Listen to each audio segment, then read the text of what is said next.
Thank you. So I want to welcome you to our Sunday talk on transforming negative emotions. And we're a little bit before we started to talk about the mind and the different mental factors. And I was talking about something really, I think it's great from Lama Zopa Rinpoche, bodhicitta mindfulness, bodhicitta mindfulness. So again, this is practical. I teach at a pretty practical level at times. And something that you can, so one of the centers I mentioned made these beautiful things. So like right next to the door was this sign. And in fact, I had these signs and I was going to put them around, my house. And but I never did. I never got a chance to do it. For instance, every time you rise, getting up from bed, may all sentient beings rise up from the great ocean of samsaric suffering. May all sentient beings rise. So again, what you can do is work with one a week so that it imprints, that you remember, because they're hard to remember all of them at one time. But you can have a little sheet near your bed, maybe then before you get in bed, you look at it and then you lie down.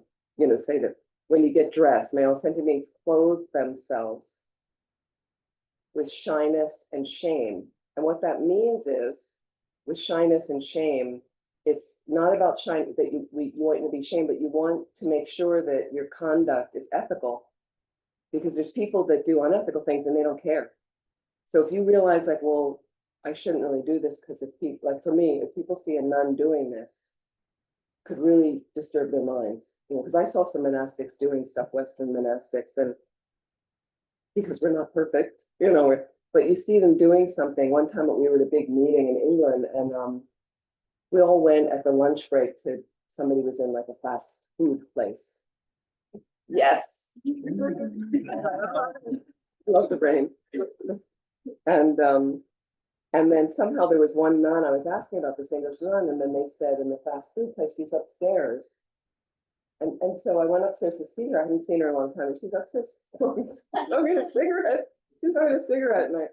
And so, not really what we're supposed to be doing, but she was being discreet to do it upstairs. So it wasn't, she had a habit and she eventually quit. But I remember when I saw her and she was really embarrassed. She was like, I'm sorry, and it was a little surprising for me, that in public she was smoking a cigarette. So that kind of shyness and shame, you want to protect your mind, and make sure this is the latest version. There are many versions of this, but so and there's a little thing you can download and from FPMT. I think this is the updated one. Yeah, cultivating mindfulness of bodhicitta. So this is again our whole purpose for being here. I mean, this is our intention when we have this bodhicitta, and Rinpoche says, because they're from a source, bodhicitta mindfulness practices from the Sutra of the Clouds of the Sublime Rare Ones.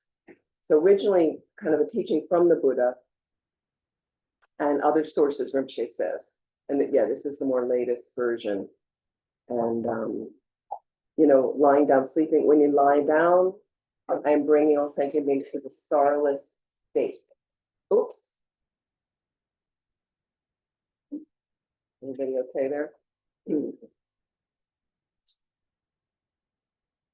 When you wake up, may all sentient beings achieve the holy body of a Buddha. So you get the idea.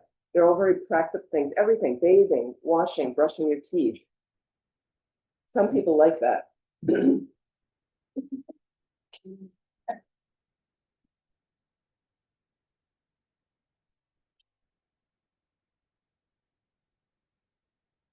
Sorry, we had a little spill in here in the room, so no worries. Waiting a little bit too.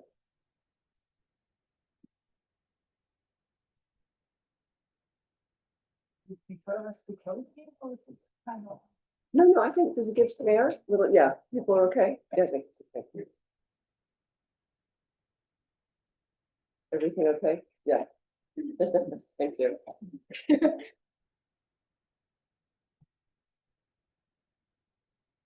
So I just thought I'd mention that it can be really helpful to have practical things to remind us. Okay.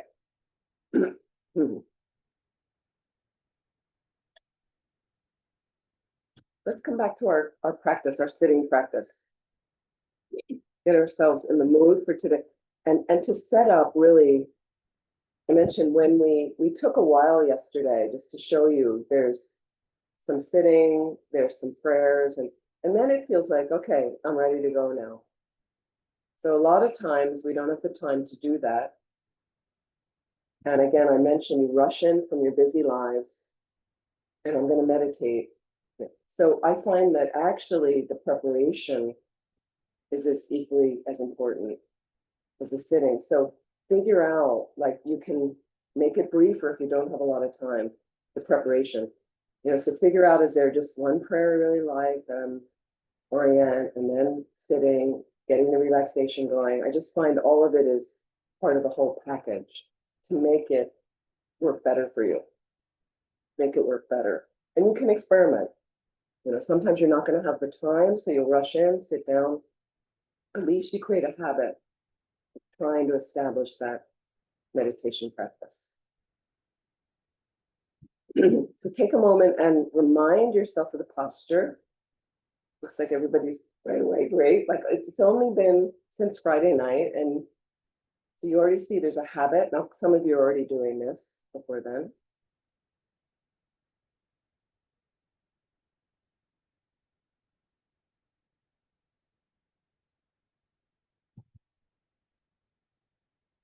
And then just make sure you're breathing normally. Just a simple inhalation, exhalation as you adjust your posture.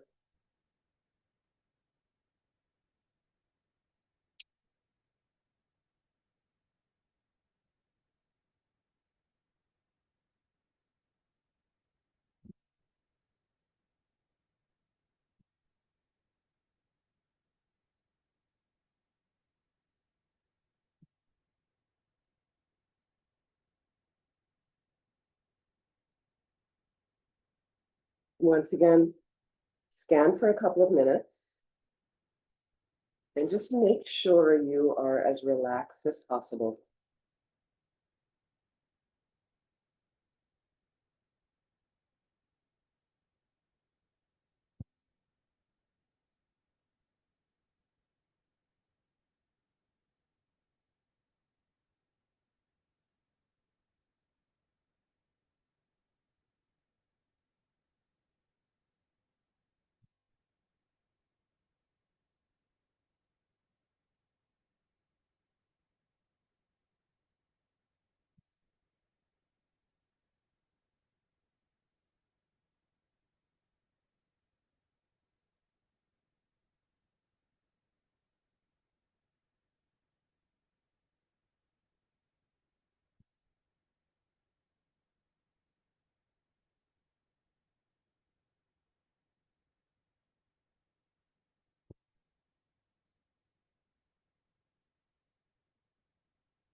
And let's check our motivation for the day. You may have already set a motivation this morning. That's great. And always check once again, reestablish. And so take a moment, again, reflecting on, we have every perfect opportunity right now to practice Dharma. Every perfect opportunity.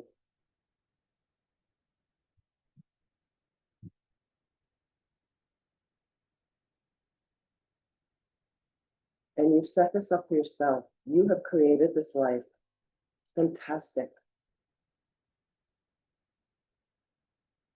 Another day to work with our mind.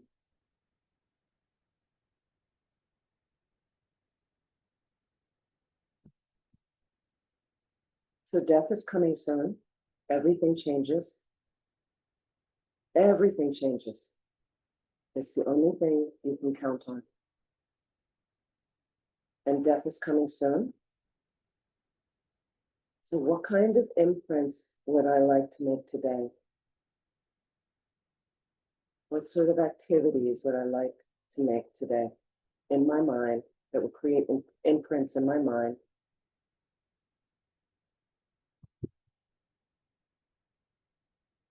that will help me have a peaceful death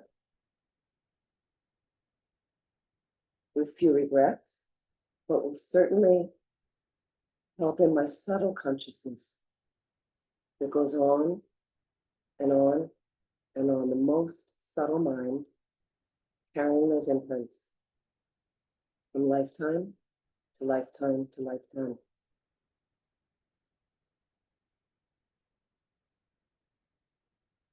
I can just keep creating more and more positive imprints. Eventually, you get to be a Buddha. Eventually, it leads you to Buddhahood. And from that place, you can show others how you got there. You can help all living beings. So let's just think about living beings for a moment.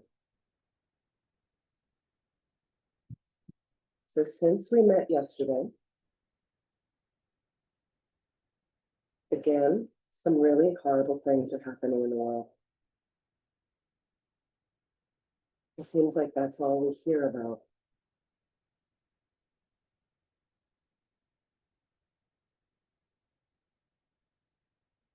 Just reflect on whatever you might know about the recent news. What do you think about Gaza?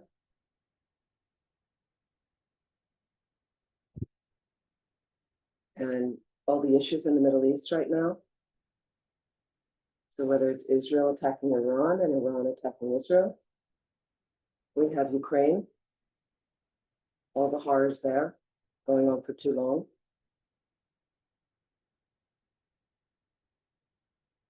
South Sudan, Yemen, I mean, you could go on and on. I could talk about our inner cities in the United States, terribly fractious places with a lot of gun violence. Think about all these beings. And they don't have any opportunities like you do. No opportunity to practice Dharma.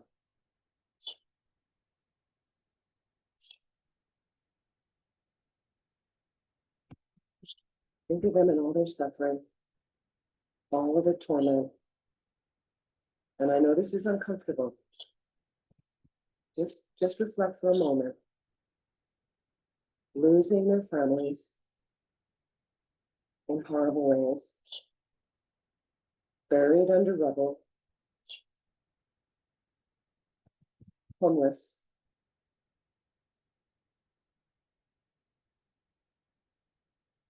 as if they're crying out for you. Can you feel in your heart, just for a moment, experience that discomfort of thinking about them?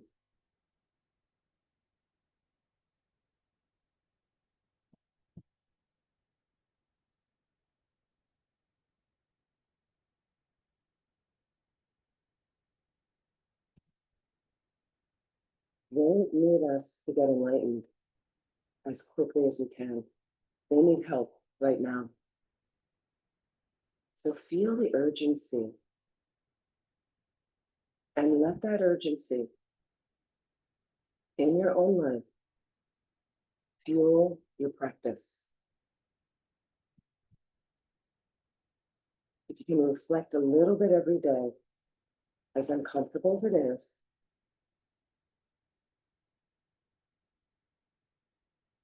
but let's get above the disturbance in our minds. They need our help. So figure out, because you have every great opportunity, what can I increase a little bit of Dharma practice? Help me make those imprints,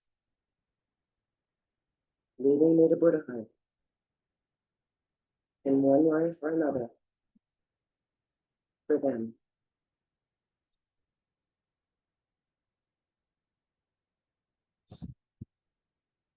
Please take a moment and set your motivation.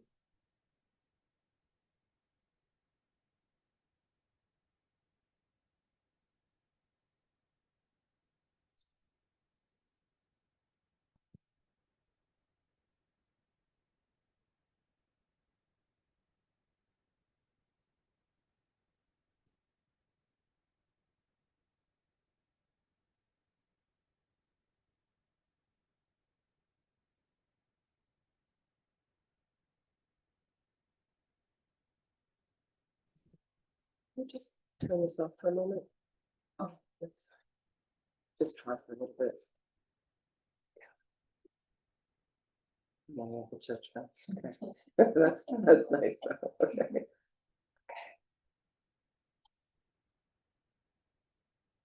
So what I'd like you to do now is imagine you're lying on your back on a grassy hillside.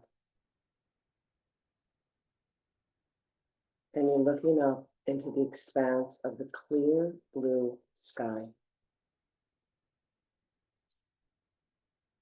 Absolutely crystal clear, no obstructions whatsoever. That's all you see is that vast, expansive, luminous sky. Can you merge yourself with that experience as best as you can?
So distractions will come. It's very normal. And your thoughts popping up in your mind.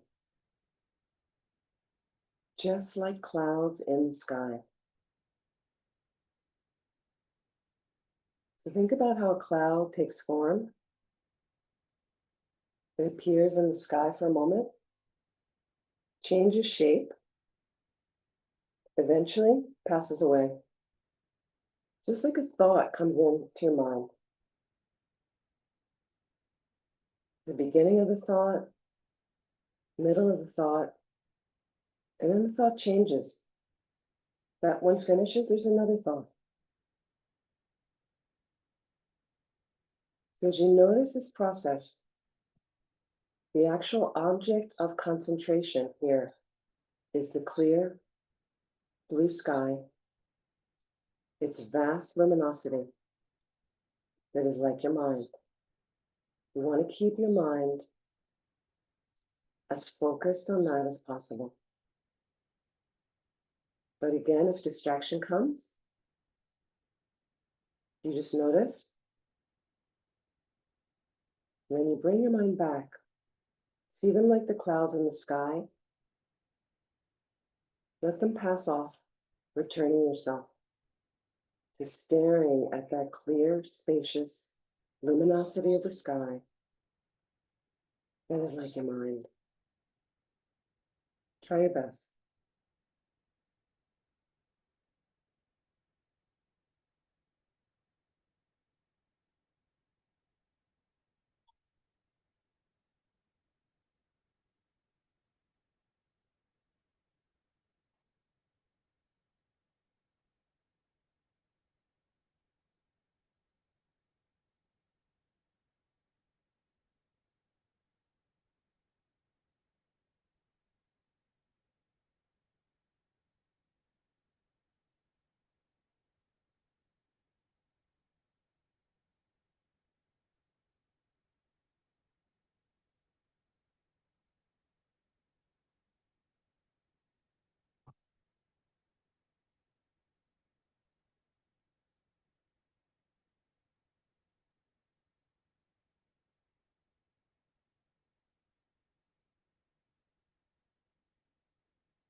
So just returning yourself to the room, seated in the room, let's explore another aspect of the mind.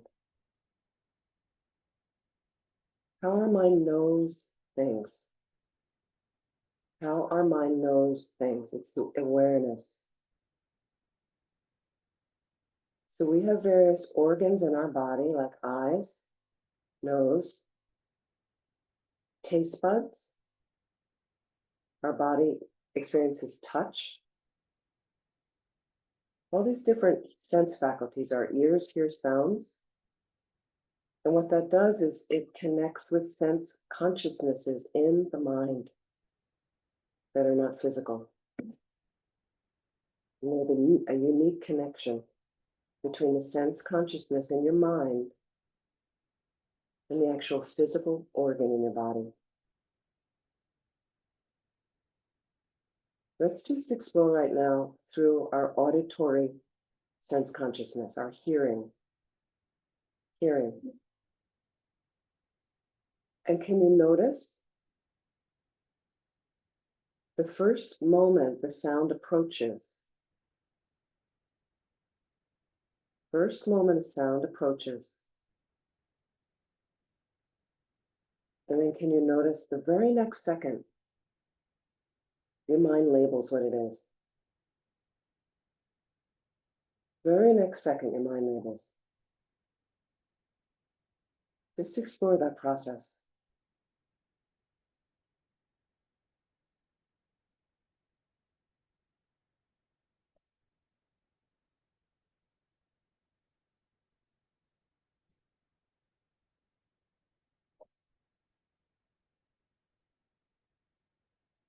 Can you try to hear the first moment of the sound?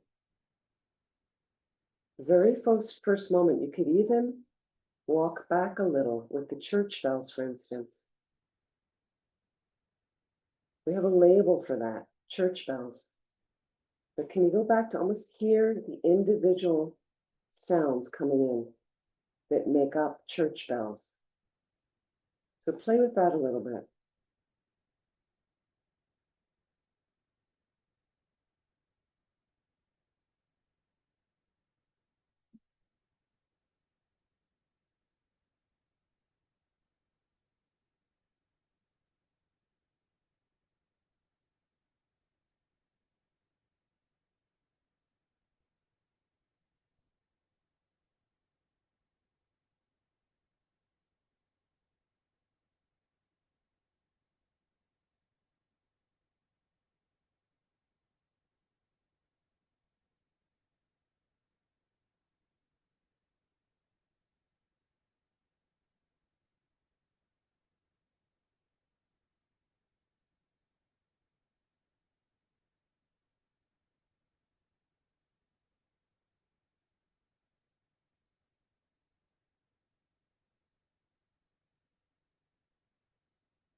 So slowly, please relax. And when you're ready, slowly open your eyes.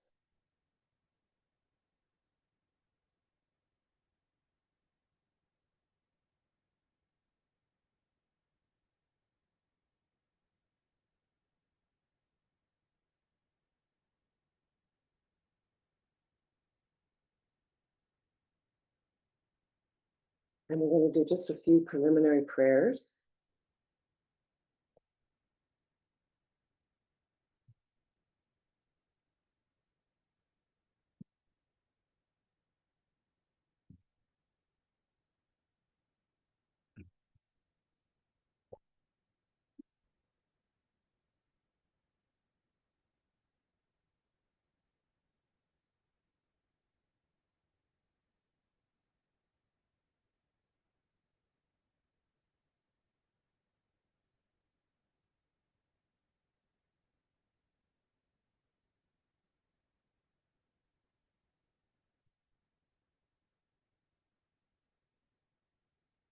Again, thinking about the Buddhas in the space in front.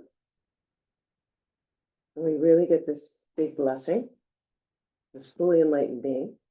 I know some of us you don't have much of a context, but just think, wow, what if, it could be a golden light in front of you, amazing, omniscient energy of loving kindness, wisdom, compassion. Just think, and also we can kind of connect. I'd like to be like that. One day I'd like to be like that. I'm going to work today to try to put a few imprints, a few seeds in. Let's just recite this paragraph one time. Guru, teacher, Bhagavan, Tathagata Arhat, perfectly complete Buddha, perfect in knowledge and good conduct, Shugata, knower of the world, supreme guide of beings to be subdued, teacher of gods and humans. To you, Buddha Bhagavan, glorious conquered Shakyamuni, I prostrate, make offerings, and go for refuge. For immeasurables. So we send these out to all the beings. So bizarre. I have a lot of family in Israel, and over the years, and they range politically from left to right. So we have a lot of discussions of what's happening, and usually I don't discuss, the political scene there with them because I have very differing views. So yesterday we have a group of my sister, brother, or cousins, with them, WhatsApp group, and so they're all right now living in their safe rooms. So Israel, people have apartments, mostly apartments.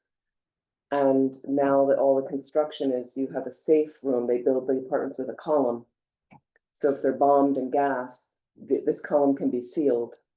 And and so apparently with the kibbutz that was raided, the people were in the safe rooms that they kind of blew open, to access. Anyway, so they're WhatsApping it. They're all, and they send us a photo of them in the safe room with their dogs. Everybody's in this one room that apparently can be sealed for gas attacks, and it's a special column. And can you imagine living like that? Mm-hmm.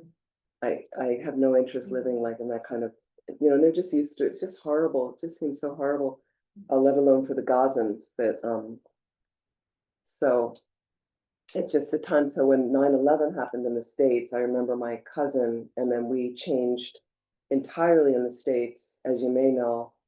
I imagine it might have, I don't know how it changed in Zurich or Switzerland or your other countries, but our whole security system to get on a plane changed in the United States, obviously, after 9/11. And the States, before that, it was kind of fun to fly. It would be, in a sense, a party all the way to the gate with friends. Friends would come and see you off, and literally they'd take you right to the gate, right where you just go down the little aisle of the plane, and you could be there with your family, or, my parents would always want to take my sister and her kids because they lived in England.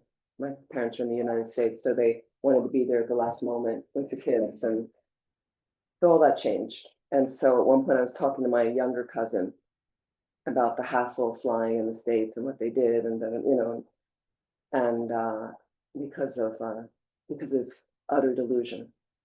That's what, because of that, because these people in their minds had incredible amount of delusion, right?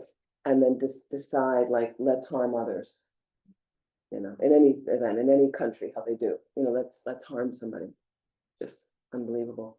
So then my younger cousin said to me, oh, well, it's been that way. The security's been that way in Israel for years, getting on a plane, as you know, because it's always under attack. And like, she just was like, oh, okay, so what? And I looked at her and I said, I don't want to live that way. I don't want to live in, if you've ever been to Israel, has anybody here been to Israel? Then yep, you're aware that because I went several times. The last time with one time with a big lama, and he was diagnosed with cancer there. It was really awful, and so we had to go to these hospitals. And so some of the hospitals we went to, when you walk into the hospital, you're already on the 4th floor, because most of the hospitals built underground to protect it. So everything goes into this little tiny country because it's always under attack, and it's surrounded by people that kind of want its annihilation. And so they live with this thing. And if they could just understand karma, to understand if you keep attacking everybody else, like what they're doing in Gaza, Maybe you might not be under attack as much. But again, you look at a situation His Holiness chose in the 50s not to fight the Chinese communists. He very much pleaded with the younger people, don't fight, because that was the reason we lost, that they're attacking us now as we did this in the 8th or 9th centuries. If you have a mind like that, you can see the karma. But again, as a result, right now, he lost his country. So, but again, he sees the bigger benefit, like better to do that now, which seems awful for the Tibetans to have to stand by why 1.4 million have been slaughtered, have been killed. But then he saw that maybe less for future peace. So it's really a hard one in the world. And if you don't have an enlightened consciousness, we see things and then we go, this is bad. This is good. Everything's duality. Good, bad, tall, short, fat, thin, rich, poor. We're constantly judging. So yeah, so it's really challenging. That I was a little bit like, oh, they're all in their safe rooms. Like it's just what a thing. And we're free to walk around here. So think about your karma. Think about what you can use right now. You have the best life. You have the best life. I know it's not perfect. It's not perfect in samsara, but you have such a great opportunity to freely practice and have a center like this. And one time we had a woman from Saudi Arabia come to our center for retreat. She was working in Saudi Arabia. And then at the end, we used to get, some of you familiar, a long time ago, Mandala Magazine is a magazine of our organization. It's now online, but they used to have a print copy. You can look at old copies of it. Mandala, the world system, very nice. And she asked, could we send them? And they used to come in plastic wrappers, so you'd see the magazine. And so she said, is there any way you could send it to me in a brown paper wrapper? Because it's illegal in Saudi Arabia to get a magazine like that. Do you ever think, some countries it's illegal to practice Dharma in those countries, to practice anything but the religion that they adhere to. It's illegal. You can be put in jail for it. So we're free here. We're free in our countries. It's amazing.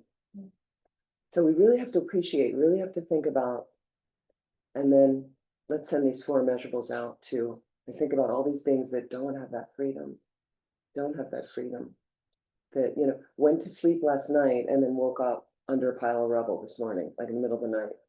Happens, it's happened in Gaza for over, a year and a half now, just Ukraine all the time, like that. So we're going to send this out. Think about love, compassion, joy, equanimity. Imagine those qualities are in you, and imagine that light flowing out of your heart right now. Light flowing out of your heart, touching all these beings, every reach of the planet, every corner. May all sentient beings have happiness and the causes of happiness. May all sentient beings be free from suffering and the causes of suffering. So just that alone, people like to hate leaders they don't like. I've seen like they want to, and there's some really challenging beings on the planet now in these leadership capacities. So, and I sometimes think, for instance, if Putin weren't suffering, he wouldn't be invading Ukraine if he didn't suffer. But just if we remove the suffering, Netanyahu, what a pile of suffering he must be experiencing in his mind. It's not a happy, peaceful place. I don't think, I don't know, but I would just imagine what now that they weren't suffering. And so, huge wish. May all sentient beings never be separated from the happiness that knows no suffering. May all sentient beings abide in equanimity, free of attachment and hatred for those held close and distant. So equanimity is equal regard, equal respect for all beings. And what happens is we've got our people that we like and we feel comfortable with them. They do nice things for us. We feel safe with them. We're relaxed with them. That's great. Okay. Then there's other people. So we've got also strangers, people we don't know. We might know their first name, but we don't really have an opinion. Then there's some people that haven't been so friendly. right? And we have all these different situations, but there's also people, if you notice, there's also people we keep in what I would call the shadow. Familiar with the shadow. So there's certain people in your life that are in like the bright light, and they obviously command a lot of attention, or you respect them, you look up to them, you like them, and they're generally lit up for you.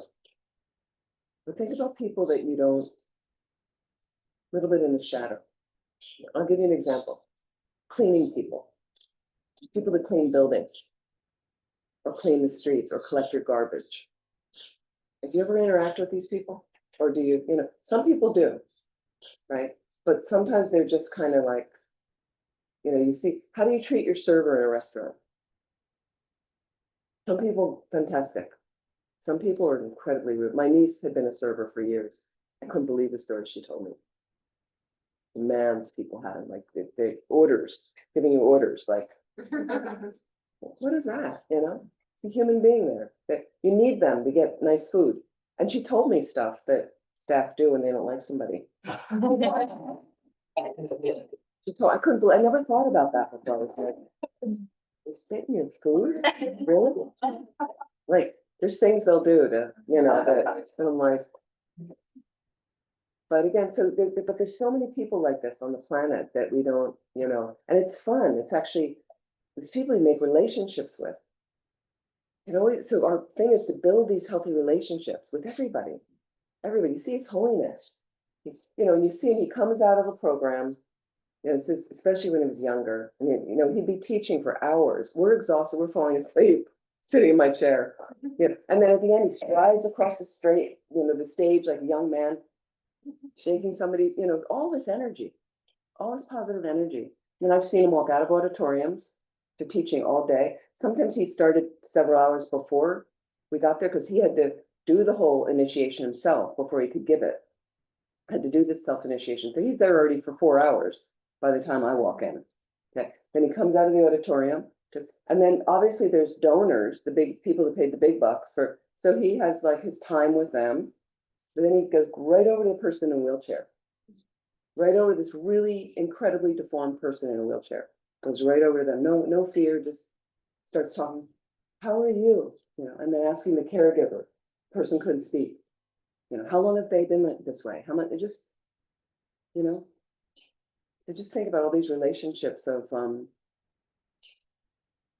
different people. I remember I had just a roadside. I was driving all the time, 8 hours from Milarepa Center, my parents constantly especially when my mother needed care, and 8-hour drive. So you want to stop and get a coffee in a way, Starbucks, the roadside, whatever they had. And somehow I would always stop at the same one. The woman behind the counter, I got to know her many times, and she goes, "Oh, you're back." So then I'd say, and I was saying my mom's in the hospital, and then she was pregnant. So she's telling, then when I saw her near the end, I said, it's coming. And she was all excited. And so back and forth, we had this for several visits. I knew her name and then she had the baby, then showed me a picture of the baby. Anyway, it was very exciting. And then I come in one day, I think in the autumn, and to get my tea, whatever it was. And then she wanted to make me special tea, one of the flavor of the month type of teas. And I said, no, you're not paying today. Like, it's our relationship. And then she left and got a better job, they told me, I came back and she was gone. And I unfortunately didn't exchange any contact. And I tried to get her contact info, they didn't have it. It was such a shame. So I felt like this friend of mine on the, and it's nice because the world goes around in just a much more harmonious way. And I remembered watching how other people sometimes treated her, like they wouldn't make it, and so you get one of those people, you get a friendly person there that sees you. Who do you see and who do you not see? Who doesn't see you? People that don't see me sometimes. And how you feel, or if you're okay in yourself, doesn't really matter. But I think it's really helpful. So equanimity is the basis of both methods, the two methods to develop bodhicitta, that equal regard. So there's a book, a shorter Lam Rim book called Path to Bliss. Please read it. It's beautiful. Path to Bliss is His Holiness the Dalai Lama. It's very easy to read. It's It's really nice. His Holiness's books are very clear. And I think around pages 160 to 162 or something is a 9-point equanimity meditation from one of His Holiness's teachers, Trijang Rinpoche. And it's a really beautiful, we have friend, enemy, stranger type of meditation, equanimity. But this one is really very, very nice. Just how everyone wants happiness and doesn't want to suffer. But you start thinking you're better than someone, or you start putting someone down, or they're putting you down, or you hate this person, or they're causing this, and just like me, they want to be happy and they don't want to suffer, just like me. Trump is like that, just like me. Wants to be happy and doesn't want to suffer. Really, we have that in common. And then it goes on to say that just as much as I want happiness, the happiness isn't always there. Just like him, same. He wants happiness, it escapes him a lot. Just like me. And just as much as we don't want to suffer, suffering comes. Because that's samsara's nature. Me and him. Me and Putin. Me and Netanyahu, same. They're my triple gem, right? Right? I use them a lot in challenging beings on the planet right now. So thinking about that equal regard, it's a beautiful meditation that you can slowly, the end, it ends with emptiness and of approaching this person empty. There's no inherently existent negative aspect of any of those three beings I just mentioned. None of that, okay? Because everyone would have to see them that way, and not everybody does. Some people think they're great. Their families love them. Their grandchildren adore them. They're, on and on. So there's no, that inherent existence is you're frozen in time and space. No ability to change. You don't come from anything else. Not how they exist. There's no inherently negative person there. Are they creating atrocities in the world? You could say, of course they are. Conventionally, yeah, we agree on that. Okay. Ultimately, it doesn't exist like that at all. So you want to keep poking. Things don't exist the way they appear to us. Look around the room. They don't exist the way they appear to us. Like that. Equanimity. Okay, next we're going to do the 7 limbs. But it's nice when you do these and you understand a little bit about these prayers, what we're talking about. 7-limb prayer. Just to create a little bit of seeds of virtue in our mind. Let's think about each line. And think about humility, generosity. Looks like that. I prostrate reverently with my body, speech, and mind. I present clouds of every type of offering, both actually arranged and mentally emanated. I confess all my negative actions and downfalls collected from beginningless time. I rejoice in the virtues of ordinary beings and Aryas. Please remain until the end of cyclic existence and turn the wheel of Dharma for transmigratory beings. I dedicate my own and others' virtues to great enlightenment. Short mandala offering. So to create the cause for teachings is let's make an offering. This ground anointed with perfume, strewn with flowers, adorned with Mount Meru, the 4 continents, the sun and the moon, I imagine as a Buddha land and offer it. May all transmigratory beings enjoy this pure land. So if you'd like, you can try a little mandala offering. Some of you have it down, I see. So this represents the universe, right? And some of you know how to do so. So the ring fingers back to back is the center of the universe, Mount Meru. So what you do is put your hands actually back to back. Exactly, like that. That's the catch, is like this.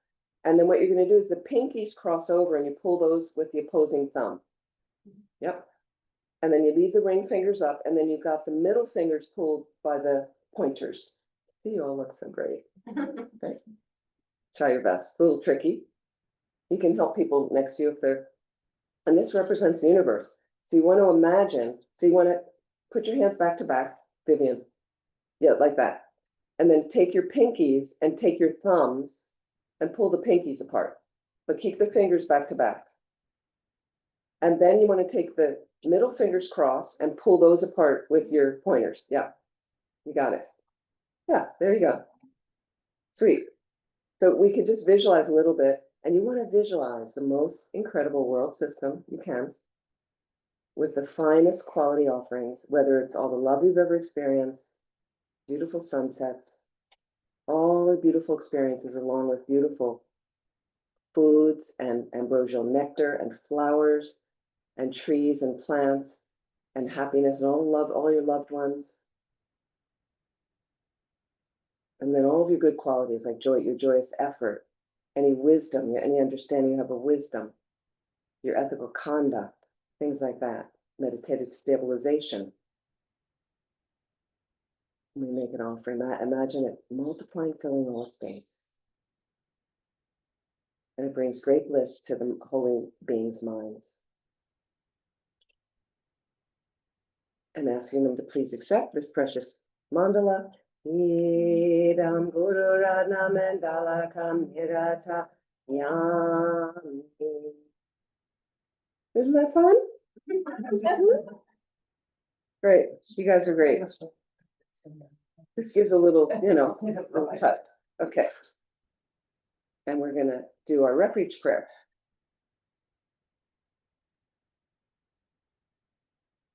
And think about, is Buddha Dharma Sangha, that's the 3 jewels of refuge, triple gem. The omniscient mind, ultimately the Buddha represents. The teachings on emptiness is the ultimate Dharma. That's really the main refuge. And the Arya Sangha, Supreme Assembly, the Arya Sangha, those who've had a direct perception of emptiness. Do you think it's an authentic refuge? Could it protect you from more suffering? And why do we take refuge? To become a Buddha. Again, to benefit all living beings. So try to bring that to mind as we recite this prayer. I take refuge until I'm enlightened in the Buddha, the Dharma, and Supreme Assembly.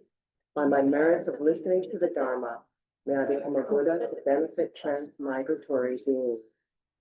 And then we'll do the Tibetan chant, some of you are familiar with. O Sangye Sodanso Kicho Namla Chanchu Badu Dagni Kyapsuchi Dagi Chiningi Peso Namki Jola Penchu Sangye Ju Asho Sangye Sodanso Kicho Namla Chanchu Badu Dagni Kyapsuchi Dagi Chiningi Peso Namki Drola Pencher Sangye Dru Asho.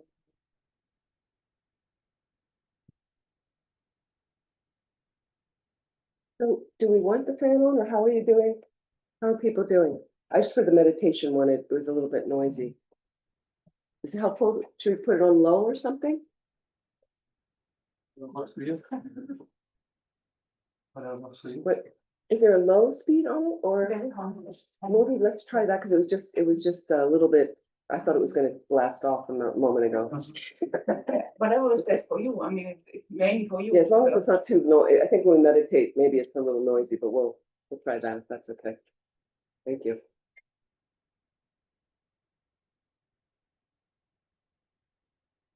So what I wanted to have you notice, so we were doing the checking the sound. If you noticed, what's really funny is sometimes on the meditation on the nature of mind, you need more silence. So I think it was too challenging a little bit. So then I changed to the mind as knower. What the mind knows, how the mind knows things. And when you're doing how the mind knows things, it's helpful to have some sounds. So one time in New York City, I was leading it, and it's usually very noisy. And we're in a little alley, and often there's something going down the alley, you can hear it. So of course, when I started that meditation, it was completely quiet. It's always so funny. I have to laugh that, So, but what was interesting is if you break down the sound, let's say church bells, right? And then you start breaking down the sound, you see the way all the information comes to you in different ways in these pieces. But what we do, I just want to talk about emptiness a little bit, because this is really what cuts all the delusions, is what's so helpful is to have some understanding of maybe what's appearing to me is not really the way it actually exists. And you can, the more you think about emptiness and soak your mind in it, it loosens up reality, and it certainly loosens up tensions of intense grasping, desire, intense aversion, all the really strong emotions that get you activated to kind of say, okay, wait a minute, this is a lot right now coming into my mind. But let me just give myself a little space. Sometimes we don't have the ability to do it. Some people have asked me about what happens if somebody is actually attacking you, coming at you with a knife or something. Now, it's not likely that will happen in this part of the world like that. But how do you get your mind, different things happen to people like that. So, and there was some account I read, again, I don't know how true it was. Years ago, I read some account of a man that was held up at gunpoint and was pretty sure the person was going to kill him and shoot him in the head. It just seemed that, and then at the very end, he said to the guy, to the attacker, "I'm going to love you anyway." And the guy just kind of stopped and ran away. Right. So it's hard to say. Now that was obviously whatever karma was ripening, coming up, but you want to, so when somebody's really attacking you, the main thing is get out of the way as quickly as you can, safely, with as little harm as possible, if that is an option for you. But the main thing is people come at us with words and posturing and identities and different things, and you could be at work and suddenly you thought this is how we were going to go, and then their project's going in a completely different way, or suddenly somebody's leaving your office that you really liked and now a new boss has replaced them and you don't like them, or things change all the time. Things change. So again, the issue is, main point is, I take care of my mind. I take care of my mind, and I clean up my mind through purification practices that will make that external reality peaceful, and more pleasant. And so many people I've known there's students that have come to me and different things. You have this idea is as soon as I get the new job, everything's going to be okay. Right? When have you done? As soon as I get the relationship sorted, then everything's going to be good. As soon as I get the new flat, get that set up. And some people also have a way of, then I'm going to start my practice. Why are you waiting? Start it now. It'll help you move if you're practicing. We think it has to look a certain way, but start your move. Don't wait till then. So and there's all these experiences. Then I'm going to get my mind together. But you need to get your mind together before that, and it's going to help you through the ride. And then there are people that have a very bad situation at work. So they've come in for weeks. They were talking to me about it. This one, and we were kind of talking about strategies for them to balance their mind in the face of the evil boss. And you look at your options. I said to this woman, I said, let's look at your options. Have you discussed with the boss calmly, clearly? She goes, yeah, I've done that 3 times. A nice way, boss isn't changing. Okay. Then she did the other thing. She got a few coworkers to discuss with the boss, like a group thing. Sometimes you try that. Then they went to HR, human resources, to discuss. Like, she didn't want to get to that level, but this is this. And then they weren't going to do anything. So you kind of, so she had exhausted her things. The only other option, get a new job. And she didn't really want to do it, but you exhaust your options. You either decide I'll stay here under these conditions, options. So then she decided after some months, she started looking, got a new job. She got a new job. She was all excited. She started, and she came to me a few weeks later. It was the same kind of person she was working for. Same kind of situation. Amazing. And she said to me, I can't. So the interesting thing is, what happened is when she moved jobs, her mind went with her, by the way. So those seeds are in there that create this situation in the office. We forget that. So we have to understand that. Again, it's coming from my mind. It's coming from my mind. People hear the church bells differently. Everybody in this room, I could ask you how you all hear them differently, right? Different things like that. And then I also notice So then there were some voices out there, a little bit. So first there's the first moment of the voice. You're not quite sure as a human, but then you kind of label human voice. Then a little bit laughter. I added a label on laughter. And there was laughter. Then it went back into a different sound. So I just spent a few weeks ago, I ended up, one of the places I traversed through was a couple days on a rural farm in France. Ended up on a farm with one of the nicest chickens I've ever met in my life. I never knew I loved chickens so much as these chickens. I'm usually a cow person, but these chickens were, and I just fell in love with these chickens. And so suddenly I had a moment where there was a moment where I heard a chicken sound. I know it wasn't a chicken, but I was like, oh, it sounds like the chickens, you know, they're. So again, so notice that everybody's interpreting things differently. So it keeps us a little bit less so with judgment.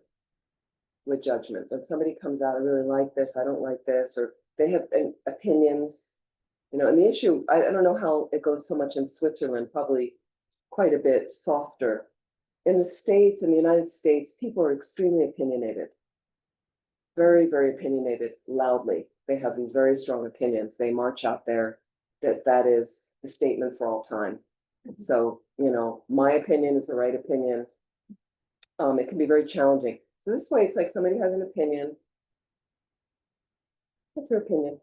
You know, but I don't need to judge them. I can disagree, but I just know everybody interprets everything differently. It gives you some space. So here's Lama Zopa Rinpoche with emptiness. How he's taught us so many times with emptiness is what happens. You need to understand, in one instance, there's information out there every moment. We see white, let's say, I'll label white walls to this room. You might have a different experience of that, you know. The floor, certain look on the floor. We have a name for that kind of floor. That. So you have certain things, lighting, and we interpret all this stuff, but it's really just, I'm going to call it data or data, however you pronounce it. It's just information. Okay. And it's coming in this case, through my eye organs, through the eyes, and then hitting my visual sense consciousness in my mind of how I interpret the surroundings. But then what happens is when you get your object of attraction, when I mentioned to you yesterday, the person you fell in love with, whether it was long ago, whether it's a new person, right? Meet somebody new and an object of attraction. And it could also be just you're passing somebody that kind of sparks your, you know, a little bit, just walking by somebody on the street. And you notice little thing goes out. Okay. But what happens is with bigger attraction, attachment gets activated in the mind. So let's analyze our data that's out there. Let's analyze our data to really see how does it really exist. So you've got, in the case of a person that you're attracted to, you've got a fleshy oblong thing here, the head. Often it's got some material here. It's got two circles of color, a hole here that sound comes out of, okay? And that's on top of a longer portion with 4 appendages. But that's your person, right? Isn't that, I mean, if you break it down, that's what it is. Okay, now they're walking towards you. Now suddenly a positive karmic seed is ripening in your mind. Okay, why is it ripening? I have no idea. Okay, karma is very intricate. Okay, somehow some positive karmic seed gets access, pops up, right? And now I'm experiencing pleasure in the face of this. Pleasure comes up. Well, that's a nice experience. Nothing wrong with that. Great. Enjoy. I like what I'm seeing. Like what I'm seeing. Okay. So first, this is just the bare thing is that's all that's happening is visual interaction. You see something, configuration, and then positive karmic seed rising. That's all that's really happening. So it's happening. But what happens for us is positive karmic seed, pleasure, and then I vomit a projected fantasy onto that. I overestimate what's there. I embellish it. I'm not seeing it clearly. Attachment doesn't let you see things clearly. It's a poison in your mind, unfortunately. And we equate it with love. Okay? It's not love. Okay? What's the difference between love and attachment, would you say? Your own experience. What's the difference with love and attachment? Well, what is love, by the way?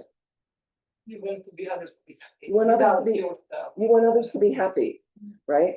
What's attachment? The others to be happy with you. Like, to have the object of love with you. You want the object of, you want the object of love. I want to possess the object of love. And what's it all about? Yeah, absolutely. What's it all about? The love is I want the other to be happy. It's all about me. Yes. It's all about me. Attachment is I want to be happy. You need to make me happy. You know, I want these kind of things. I need this to make me happy. Okay, so that's a big difference. So we often have mixed stuff. You know, your kids and your partners, and you want them to do a certain thing. Okay, it's normal relationship, of course. But right now, let's just go back to the thing. My eye consciousness takes in some information. Positive karmic seed suddenly pops, ripens, comes to fruition, helps me experience pleasure. Nice, comes in. But now I over embellish. I mentioned this yesterday. I over embellish. Their hair is.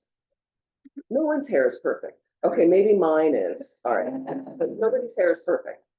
Okay, no one's hair, but you over impute what's on the eyes, color of the eyes.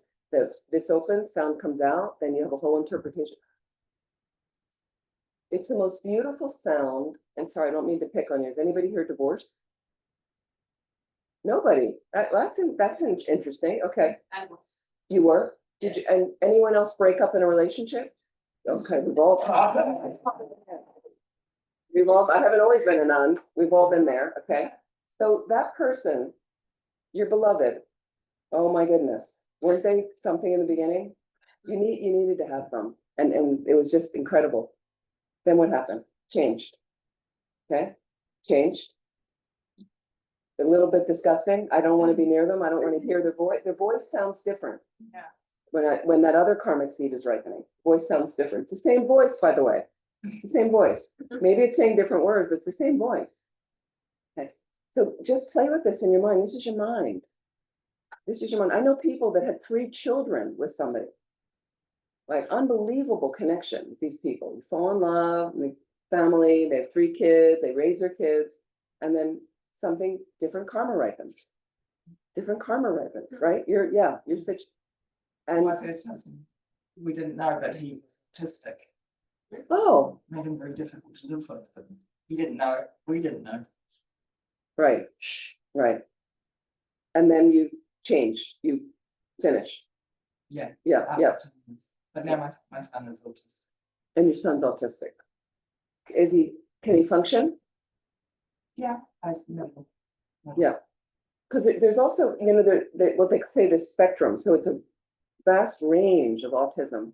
And there's some people in my life that we have this label in the States, maybe they have in Switzerland, called Asperger's syndrome. So it's a type of, they put it in the spectrum, but the Asperger's people I know are highly functional, like they're super successful, some of them, but the way they deal, I mean, I think Greta Thunberg says she's got Asperger's. So they're super, but they don't have an empathetic interpersonal thing. So one man, very, very successful guy, when I ran Milarepa Center in Vermont, he was from Boston. He was an investment banker, he was very successful. And I was raising money for the center, and I used to need to talk with him. He was one of the people on our donor list that I, became friends with. And so I would call him up, but when you call people up to ask for money, it's just very American thing.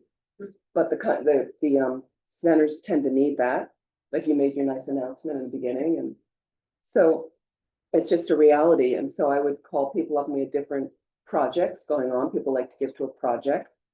And then I would call him up, but I genuinely liked these people and wanted to get to know them. So I would start a conversation. And then I'd start telling him about the project. And it also makes it more successful when you have a personal relationship, healthy relationship with these people. But I'd start talking with him and then he'd cut me off and he'd say, Amy, do you need money for the center? And I said, yes, I do. And he said, then you know what? In the future, just ask me directly and tell me exactly how much you need. That was the way he had to deal. It just had to, and I actually so preferred that. It was so much easier. Because I just call him up and I was like, we've got this project, it's $4,000. It was just easier, but he just directly, so occasionally there's people different, but sometimes autism is very, very intense. The parents I know raising really, yeah. So we had you have this relationship and then it changed. Something changed because the karma in your mind changed. The seeds in your mind changed. So we need to understand that what Rinpoche says, okay, you have a person walking toward you. And a positive karmic seed comes up. Okay, then what happens is, as soon as the eye consciousness takes it in, they might say something, you might hear something also through your ear, they open their mouth and say something, they, and the mind imputes on that configuration. The mind is labeling on that configuration, person. You might even say attractive person, whatever you label it, okay? But you've lost the basis of designation. The oblong thing here with the longer body and 4 appendages. You've lost the basis of designation. I'm going to break it down to something simpler. What is this? A pen. In English, we would call this a pen. So that means there's 2 truths operating. That means we have a conventional truth or relative truth. We have an agreement, convention. And according to human beings in this part of the world, and I happen to just be using English, thank you for letting me speak English, is what we then label this configuration is we agree there's a pen. So we're all, anybody have anything different here? We're all okay with that? Okay, we'll go on from there. But let's break it down to what I'm going to call the basis of designation. A basis to be labeled, pen, basis of designation, okay? And what I've got here really is a plastic cylindrical tube filled with ink that writes. Again, a plastic cylindrical tube filled with ink that writes. Okay, everybody with me? The highest school of Tibetan Buddhism, Pasangha Madhyamaka, says that consciousness takes in a valid basis designation. In this case, once again, a plastic, sorry for those of you online, plastic cylindrical tube filled with ink that writes. And then based on me being human in this part of the world, it's like a sophisticated database, putting all those details together. Okay, my mind labels pen on that, on the valid basis of designation. Be very clear about your terminology.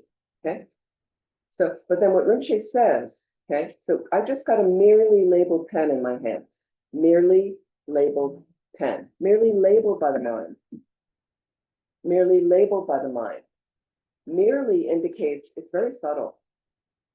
Very subtle. But what appears, and Rinpoche says you label pen, but the next instance, the very next moment, what appears back to my consciousness is a concretely existing pen, a permanently existing pen, okay? Independent of any parts, not coming from anything else, with intrinsic value, with a heavy pen-ness, is what appears to my consciousness. Now, pen is mundane. Doesn't really matter, pen. Okay. But that's what the next second that appears back to a limited ignorant consciousness is an inherently existent pen. That means something frozen in time and space has no ability to change, right? We'll never run out of ink. Okay, that's impossible.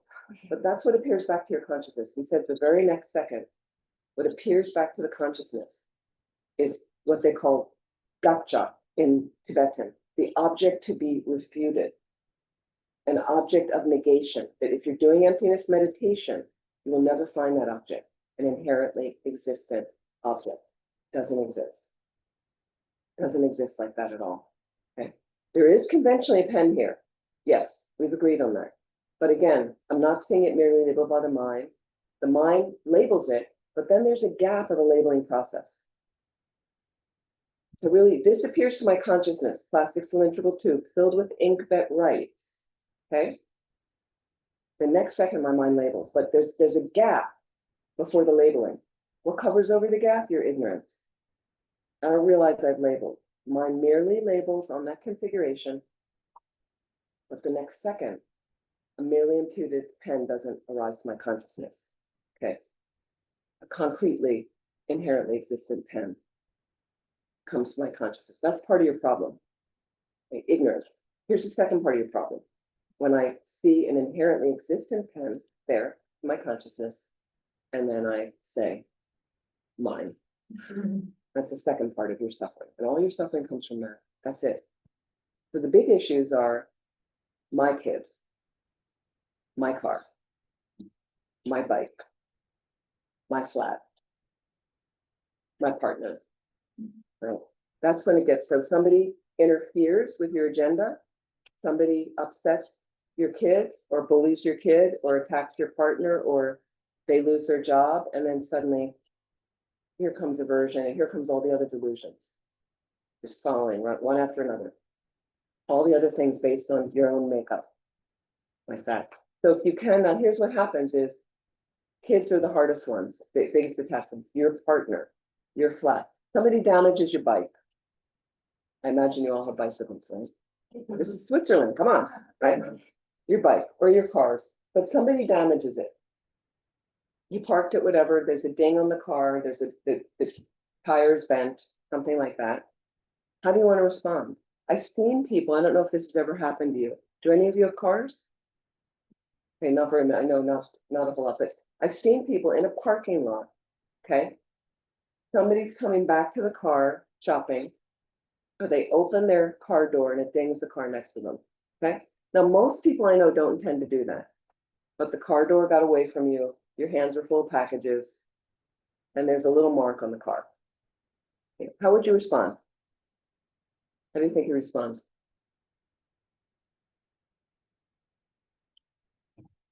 Have you analyzed how your car exists? That really helps. Or how your bicycle exists? You know, or you see something like that. Somebody's going out, doing something with your bike. You know, how do you want to respond? So these are the kind of things you want to think about. This is where we start reducing the tension. Is I'm looking at my mind. You know, it's happened to me in parking lots. You know, you go, I know the person didn't intend. I can see them. They didn't, you know, come over. Sometimes I'm walking over. Doesn't happen very often to me, but you walk over and then they turn around, they see and they go, oh, I'm so sorry. You know, cars, that's their nature. Is their nature is to get dinged, to get scraped, right? I've never had a new car. I would never buy a new car because it just, you know, everything's spotless in the beginning. Easier to buy a used car. It's already dinged up, right? Doesn't matter. Okay. But think about it. Somebody with your kids, somebody even in school, there's bullying or there's somebody upsetting your kid. Your kid didn't get into the school you wanted them to get into, all these things. Your kid has their own karma, things. So the more you can present, you can present practically and you say and talk to the people you need to. The woman that was working with the boss she didn't like. You know, you certainly can say, you know, and again, inform from compassionate wisdom. Inform compassionate wisdom. You know, you want to have a good slice of that I'm not too agitated right now. I'm coming from a rational place. I'm very clear about my argument with this, and say what you need to say. Make sure your tone is not accusatory and hostile, because it really changes the whole dynamic, So think about these kind of things. We're trying to, and we have a big thing in the States going on called de-escalation. Police departments are getting trained in de-escalation tactics. There's many places I know they're just working on, you know, with different people that get riled up is you don't need to raise your voice because it's throwing fuel on the fire. So can I just realize what's my tone, especially if anger is one of your things, like can certainly come in a little soft, bring it down a couple of notches and just present. And I see how those people get listened to so much more. And somebody's willing to hear. But once, and I'm spending so much time with Asian cultures for me, they don't have anything of outbursts. They don't know what that's about. You know, and I see Westerners come in and start yelling about something in a restaurant, and you're in Nepal or India, and they're kind of, everybody looks at them like they're mentally ill. Because they're not. They're not. I mean, when you have that kind of rage and you look at the person, when somebody's raging like that, I've seen it in the States many times, but you look at them, their face gets red. Sometimes they have a vein popping out. Like it's really ugly. The eyes are, you know, and you look at them and you're like, you know, it was even the people I mentioned to me at the center that was saying some really rude things. They didn't appear well when they'd say it. And that's why a couple of times I genuinely was like, are you okay? Because they didn't appear to be okay with what was coming at me, you know, and then they had to kind of stop and think about their mind a little bit. So just think about all these things of there are unfortunate things that happen, unfortunately, to people's partners, families, kids, like that. And then, so we have to understand how karma plays in it as well to counter these delusions. Karma has a huge space. And if we don't understand karma, we just end up blaming externally. It's coming from your mind. I'm so sorry. And your child has their own karma as well. So they may have karma to have some unfortunate thing happen. I hope it does not.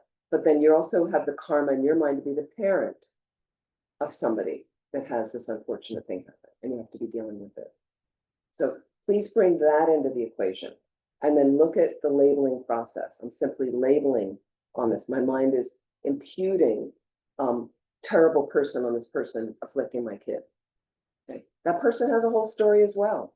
Who knows what damage has been done to them when they're younger? We have no idea, but we pretend we know. We think we know. And just label them, put them in a whole pot that they are evil, they're terrible, they're awful, right? You don't know anything about them. So granted, somebody that does attack, it's serious. There's some serious affliction, okay? But karma coming from my mind ripening if it's coming to me. So just let that kind of gentle, and just notice how we attach to things. You can notice it with objects. You know, you need to have the thing. I noticed so first we got smartphones were developed. And then there were only a few people I knew that got the first smartphones. They were expensive. So then I could see when people got them, the first people, and I could see other people, and you'd be in a restaurant and you'd see people go like, have you ever seen one? No, I never saw one. Okay, so then a lot of people got them, and they became more affordable. Then everybody had to have one. Right? I do know a few people that don't have smartphones. I have such admiration for them, of really people using little flip phones. And a lot of these people said they're finding they went back to these flip phones. They're much happier. Because how much time are you spending wasting time on the phone? Right? So look at those habits, because you have plenty of time to practice Dharma. You just have to lessen some of the other habits. So here's something realistic. Is it possible for you to look at and reasonably adjust your life? Can you borrow 15 minutes from a wasted, what I would say, one of your, tech items, one of your devices? Can you take 15 minutes a week to start and stop doing that thing and put it into some Dharma practice? Try a meditation for 15 minutes. One of the meditations or something, and just say 15 minutes, I'm going to do less of that, the week. And the next week, can you take another 15 minutes? You end up, and how do you feel at the end? Because usually we feel happier when we're wasting less time. You know when you're wasting time being lazy. And how do you feel after some big session on a device? Whether, I don't know if you're binge watchers. I know some people that binge watch different programs. I know people, I got a lot of calls during COVID, like, help me. People really help me. Addiction. Where, because they had all this time, and binge watching programs, but too long, like, 8 hours of some program, they wanted to watch all the episodes at once. And, and how did they feel after that? Well, they were doing it lying in bed, so their neck hurt, their back hurt, they were stiff, and then they found they were eating all this junk food while they were doing it. And people on their devices, so they were, and one of my friends, her daughter got this terrible kind of hiatal hernia thing that her whole digestion was off. Daughter in her 20s, right? Because she was constantly eating her food at a table like this, bent over. There's no way to get the food down if you're doubled over. It's an incredibly unhealthy way. She didn't notice it. She just was constantly, this was her evening thing. She had one little device and she put it on the table about this height.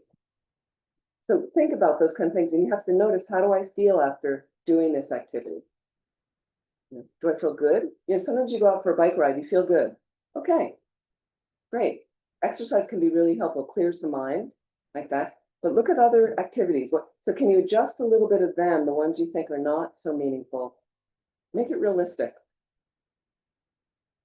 So think about that labeling process, how then the item appears back, the person appears back as inherently existent, and then I operate from there, solidly existing being, not merely labeled by the mind. And then Rinpoche says, that's a complete hallucination. Solidly existent being, complete hallucination. Nothing exists like that. Okay. And then Rinpoche says, mostly we feel that way about ourselves. The I, sense of self. Okay. So this motors us, this dominates our very being, motors us through every activity that we do. So if I don't get the promotion at work, I'm threatened, I'm sad, I'm depressed, I've done something wrong, and then it goes into some other thoughts that may be a habit for you. I never do anything right. I never get the success. He always gets it. I'm the bad kid. This didn't happen for me. I work so hard. Okay. It's simply a karmic seed ripening. Negative karmic seed ripening. It doesn't mean that you don't take action and maybe meet with the boss to say, excuse me, but I did all these reports and all these other things were good. And I just would like to know when I'm in line for the promotion. There's nothing wrong with doing that. Okay, but think about how you want to engage with it. Is it reasonable? Did the lack of the promotion, does that give you any can you ask for feedback? My nephew did that in England. At one point, he wanted this job, wanted the feedback, didn't get the promotion, and actually went in and just wanted some feedback, and he got really valuable feedback, used that, improved his ability, and got the next promotion based on it. So perfectly fine to ask those questions, but let's do it in a positive, compassionate way. So I'm not attacking the boss. I'm not angry at them. I'm just really want to do a better job because I'm owning it. This is coming from my mind. It's coming from my mind. And you do get the promotion, and you always get the promotion, and everybody loves you and things. How's your pride in that sense? How's that going for you? Some people get all like, right? So there's always that humbling of, like, there's some people, it was very cute. My friend who popped on yesterday, I had a conversation with her when I got back. I hadn't talked to her in a while. She's in Los Angeles. So she's struggled a lot in her life. She struggles continually. And she has this idea. She'll go, where are you now? And then I told her when she goes, oh my God, you're all over the world. Okay. So she imputes, she wants to travel and she's unable. So she imputes, she labels onto me, projects onto me, how wonderful your life that you get to travel all the time, right? And I am incredibly fortunate. And due to the people at this center, they're incredibly kind and help me, things like that, to have this wonderful place down the street and incredible. But it's also tiring. There's other aspects of it that are not as glamorous and not so great. I'd like miss the train, and I'm kind of sometimes at an airport going, where am I going? Like, what am I doing? There's all these people, and there's other aspects of it. It can be quite stressful of trying to keep the cost down and trying to get the right plane tickets. And so again, we impute different things on other things. And so it's helpful that to counter the pride, is when and then for me in my own mind to say to her, well, it's not really all that great all the time. It's like, it's really nice. I really love meeting the students. That's kind of the highlight for me. But sometimes, it's nice to be home and have those kind of things. So think about your own pride of times when you've messed up, not perfect all the time. Times when you didn't get your way, and times when you didn't get what you wanted. And there's always ways to counter, to bring. So again, identifying your top one or two delusions first and go after them. And I want to talk about the specifics now of countering certain delusions. But I just want to ask if there's any questions, and we'll take a break in this session soon. Are there any? Wait, so you had a question about, please. Yeah, a couple. So you said yesterday that we should have always motivation, and there are two questions to that. After the discussion today, whenever something happens, I guess, wouldn't be great to say what's my motivation, like in the case with the car. What's my motivation? Be kind, and you forget, like, if you say my motivation is to become a bodhisattva or being a bodhisattva, then you forget the car. You focus on the individual that actually happen to be too, you. That's right. No, absolutely. Yeah. And so the question is, how do you remember at that moment? Well, that's the thing. When something's happening very quickly to you, I mentioned in the face of an attack, which is not likely here, but then you can't. That's why I said just get out of the way as quickly as you can, away from the person with as little harm. But hopefully that doesn't happen to any of us. Okay. So in the case of somebody's damaging your bicycle and you see this going on, and suddenly, so again, great to remember your motivation. But this morning I woke up and I was motivated to direct all the activities of my body speech and mind as much as I could to something virtuous that will get me enlightened quickly so I can benefit all living beings. All living beings, including that person, especially that person right now, because they're really challenging me. And that's my motivation as I walk over to them. And then you're walking over. So I've already kind of loosened up a little bit. Any kind of like, what are you doing to my bike? I've seen people in parking lots run over as the car door opens to their car and run over yelling at the person. What are you doing to me? You bash my car. You know, come on. I mean, sometimes it's been me where, I mean, they didn't run over me, but I'm saying by accident, the car, well, the door flung out at the angle that it was in, and there's a little scratch on the person's car like that. I've left notes on people's car, but you know, or sometimes you can rub it off and it was just the paint, you know, there's nothing there like that. But I've seen people run over with incredible anger. So this is kind of, what is the point of that?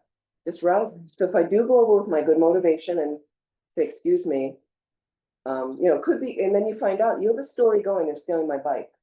Okay. But there was, when in Amsterdam, you know, there's a bazillion bikes all over the city. Your bike looks like somebody else's bike.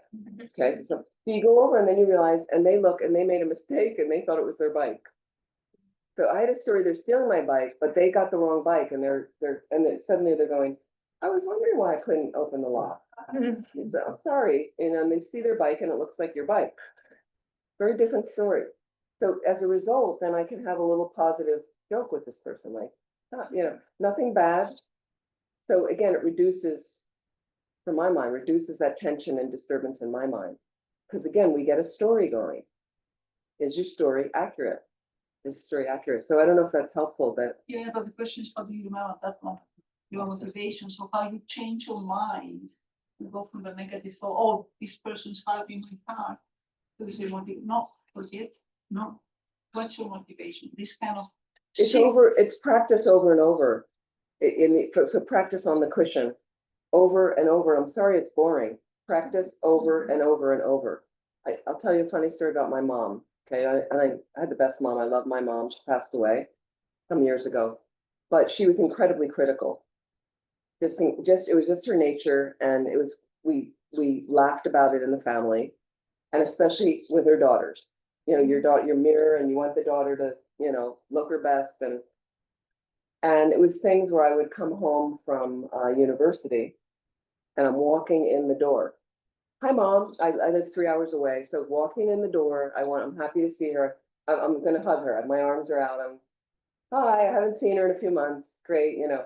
And she'll be looking at me and saying something critical about my face or something like that. Like, hi, Mom. Like, so I know a number of mothers that do this. That was just my mother. Okay. My sister used to laugh about it. The two of us would joke. And so what I did is, and she also had a way when I would visit, and at one point I lived across the country from her. So I only saw her a couple times a year. It was really hard. She really, you know, had a life. Her projection was that her kids would marry, have kids, and live near her, like some of her friends did. And my sister and I lived very far away. Okay. So I would come in across the country. And then what she did is she really didn't want me to see any of my friends because she wanted all the time with me. Okay. So I understood that was just her thing, you know, that was her purpose for being, her kids, and, you know, getting as much time with them as possible. Okay. So what I would do is for years, I would turn into a ridiculous 14-year-old as soon as I walk in the door, because she would start pushing buttons of, oh, you're going to go see so-and-so? Well, what about me? When am I going to get my time? And when am I going to get my time? And I want to see you, and I want to see, and it went on and on and on, and we'd start fighting like that. She was just so possessive and this kind of feeling. So I went to my cushion and went, my mother's the dearest person in the world to me. I don't want to be this way with her. And when I see her, I don't see her that often. And I want it to be really great, really pleasant. So I had to work over and over. And what I would do is watch her say the exact same things, but it's my mind. I don't want my mind to be. So I have certain various things of what's her motivation? You know, what is my motivation? Right? Her reason is to have kids. That was how she was raised. That was her whole purpose for being. So to understand better why, you know, why she wanted to have more time with me and things like that. And then her own suffering, they could try to understand what was it like to be her? You know, could I look out through her eyes a little bit? looking back at me. This is like one of her dearest beings in the world to her, and she's only going to get like 10 days. That's it. It's a very short time, and it goes really quickly.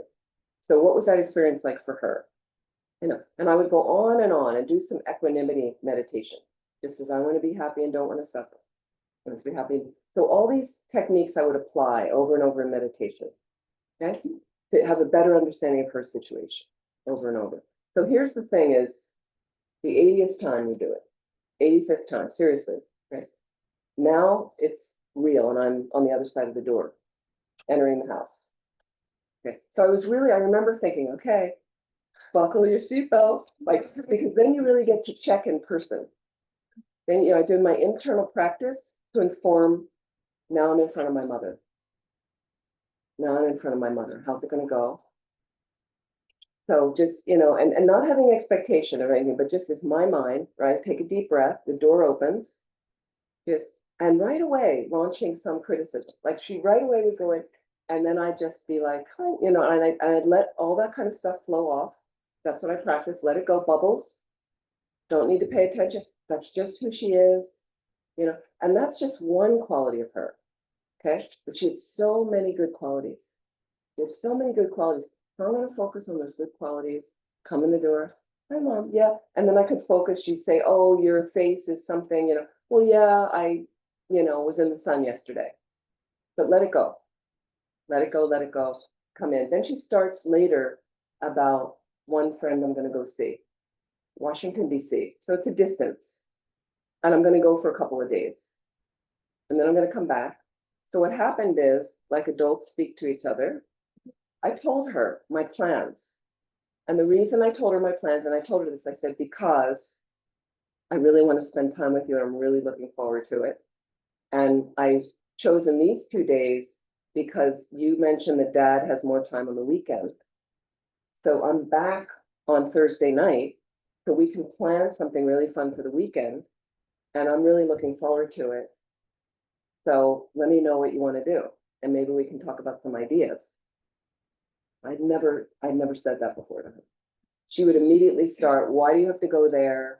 You never see this friend. Why do you have to see them? You never, you're taking time away from me. And it would just roll from there. And then I would just get agitated and start poking back, right?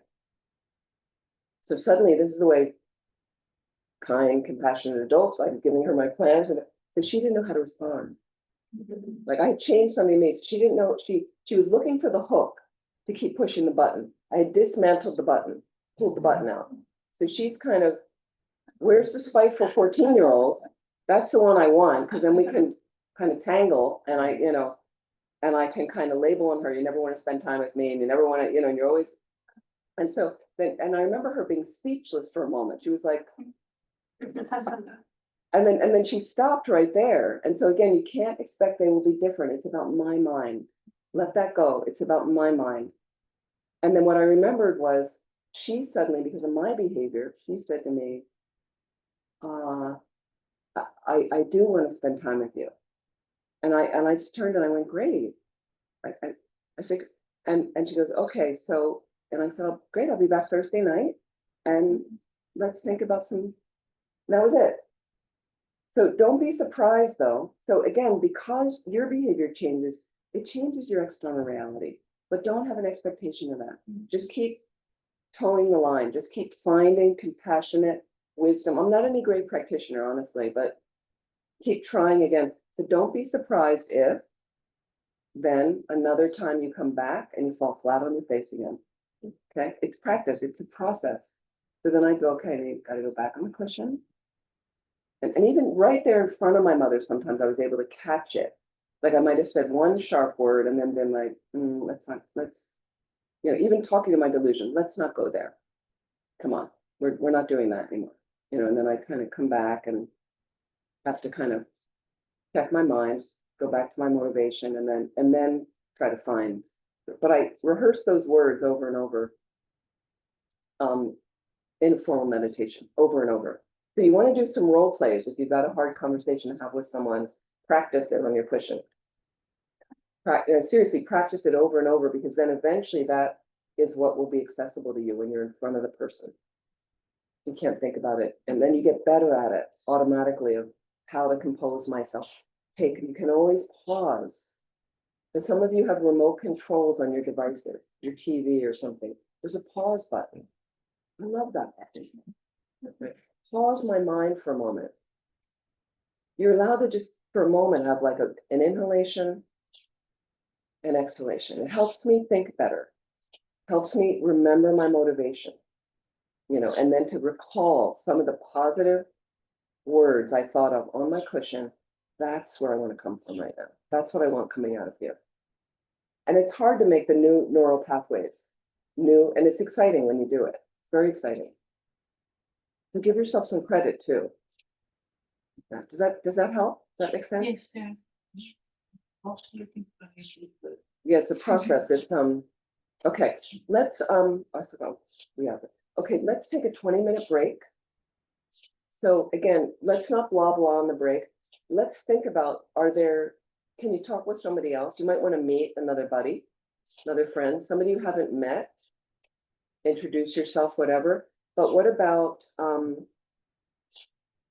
what reasonably, if you want to discuss with them, could you reduce one activity in your life?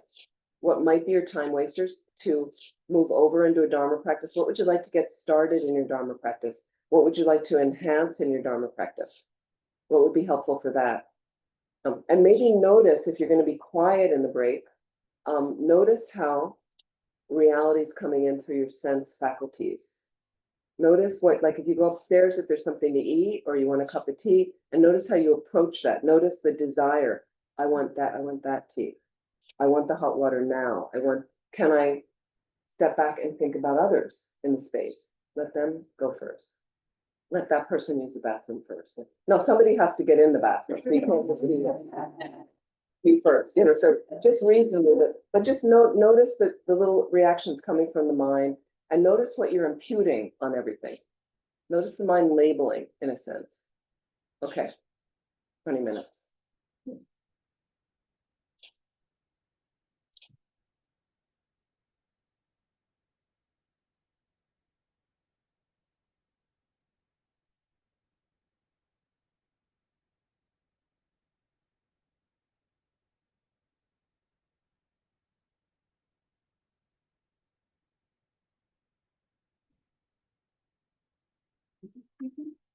So I'm at 40%. It's going down quite quickly. So what I'll do at lunch is I'll go down and get my adapter. But until lunch, you're fine. Yes, I think it should make it to lunch. Yeah. Yeah, otherwise you can use that. Thank you. Thanks very much. It's just I got all my prayers and everything on here. So It's always but I'll easier. just go and it's easy to get the adapter. Yeah, no problem. Thank you. Do you like some coffee or something? No, I'm good. I got everything. Thank you. Thank you so much. Thank you.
Uniqlo. Are you familiar with Uniqlo? It's very Yeah. popular.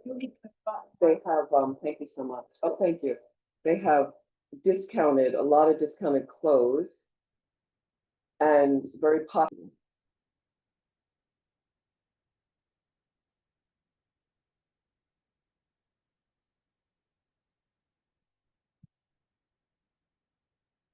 Thank you, Lars, for posting the cultivating mindfulness of bodhicitta and daily activities. So that's a link on Zoom. So if the rest of you want that link, Lars can probably send that out to you like that.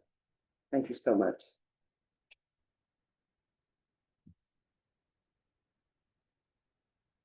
And any other particular questions, please? About nothing that I do in my life. I have more or less the same like cycle, more or less that repeats, especially with a type of person that presents in my life, and every time I need to like deal with that, with emotions, with the thoughts related to this person, Mhm. and every time I move from place and there is a new one. I move from a city and there is the same. Mhm. Or on job, the same. So I just realized that when you say like the person moved from the job and the new job, there was the boss there that was like very similar to the last one. So it's more or less what happened to me, that I need to every time escape. So my tactic was always escape, avoid, and also reject the emotions, I'm feeling guilty about feeling these emotions, and then rejecting the emotions, feeling more guilty because I'm feel weaker, and then but the person still exists, and then with the practice of meditation, and I have worked a bit with that, with these things, and so what is your opinion about this situation that happened to me? Is it like, I guess it's karma related? I meant Yeah, a trap. It's definitely karma related. It's coming up. But the other thing is, one of the things I mentioned yesterday is we're not going to suppress and say, I'm not experiencing this and I'm just going to run. Yeah. That's not something Buddhism does. You need to face it. So you want to also look at it is karma related. So I keep having this thing. If it's repetitive, it keeps coming up. Then go in and have a look at it. Is there something about my behavior that is attracting? I knew people that were in abusive relationships. They just kept going from one to another. And so you just want to look at what is it that I am doing at work? What is it? Is there something from my side that I'm not communicating clearly enough, that I'm not setting boundaries clearly enough, and try to understand from your thing. And then what we would also add is to do purification practices to clean whatever karma keeps ripening. So you could learn Vajrasattva practice. It's something the center could eventually introduce. There's an explanation I have on my website on the YouTube channel of me teaching a Vajrasattva weekend. That's partly in French, but it's translated into English, just to go through how you actually do the practice can be helpful, but I'm sure it's all over the internet for other teachers teaching to learn. You could do prostrations, which any type of purification practice, those kind of things can help to change the karma that's already there, which could come from past lives, could come from this life. So it's kind of a combination like that. And I would say that when you reach a point, and sometimes you get to a point, I think we've all been there at some point, you're repeating a behavior, a negative behavior. You're in a situation and this negative thing keeps happening. And suddenly you reach a point sometimes when you feel really on the bottom where I can't take this anymore. Like I'm so fed up with this behavior, either coming at me or from me, or this being in this situation. And I remember once making a very firm thing. It was in relation to a relationship I was having, and I kept getting into the same pattern. Everybody I'd be with, it was the same pattern. Somehow this mess would happen, and a lot of pain everywhere. And then somehow this one last time it was much more dramatic, and there was something in me, and suddenly in my mind I went, I'm not doing this anymore like this. I'm done. So that's like the beginning of renunciation. Okay, and I'm not saying I have much renunciation, but I'm just saying The real renunciation in the beginning is when you have compassion for yourself. You know, when you can't bear your suffering anymore and you go, enough, I have to make a change. I have to do something. So now when you want to make that change, it won't be perfect because I didn't have any habit of health, of how to do it healthily. So I had to learn, I had to kind of look at, you know, what I was actually doing. You know, I'd replay in meditation, what was I really doing? And what were the qualities of the people that I was attracting? And what was I kind of saying to them? And what was my behavior saying to them? You know, you analyze. You know, you really analyze all the things. And then I went, so, and then also with relationship, I decided, let's take a little break. You know, it was just like one to the next, let's take a break. I didn't have a set time, but it was like, let's just stop for a moment. You know, and in relationship stuff, it's like, if you get yourself together, seriously, you get yourself together, you start attracting better people. I wasn't so together. So that's why I would attract people. You know, we have this idea with relationship, they're going to make me whole. They're going to fill my holes. No, you fill your own holes. Don't depend on somebody else for that. It's a terrible way to get in a relationship. You know, I'm like leaning on you, help me, save me. It's a terrible point of pressure in relationships. So I'm kind of like, well, I'm doing the best I can. I make mistakes, I'm not perfect. Then you meet people that are pretty good like that. But that's that beginning compassion for yourself. You go, I can't do this anymore this way. It's a very powerful place. Even if you may be very like severely hurting in that place or something really went down, a big fight with a friend or something because of, and you kind of say, I can't do this anymore. And then slowly figure out. So between purification, which goes for the internal, and then externally, analyze my behavior. What can I change a little bit? You know, and it could be with career stuff. Maybe I need career counseling. Maybe I'm in the wrong vocation. You know, maybe I'm not, maybe my skills are for a better set. Maybe I just really need to find a healthy company to work for. I know that when I was working outside Dharma places, it was as valuable as me interviewing the company as them interviewing me. Some companies were a mess. You know, I would ask sometimes to see the financials if I was going to be. I wanted to know, and some of them were not health. I didn't want to be hired by them.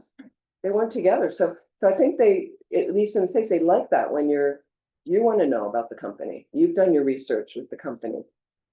You know, I think it's helpful. So I don't know if you have any more specifics or if that's helpful. No, that's helpful. That gave me some like steps and to work It's with. not easy also, because you Yeah. really need to start identifying taking responsibility for my own behavior. You know, what am I doing? What's my behavior? Not that you're bad and not that it's all your fault, but it's coming from my mind. So I need to look at what am I doing that keeps creating this. If I can't figure it out, let me continue my purification. Just keep wiping away that karma and it will change. It will change for the better. Yeah. Generally, if you've got some real, I would say, engaging in the purification practices with some real interest and energy and doing them well like that.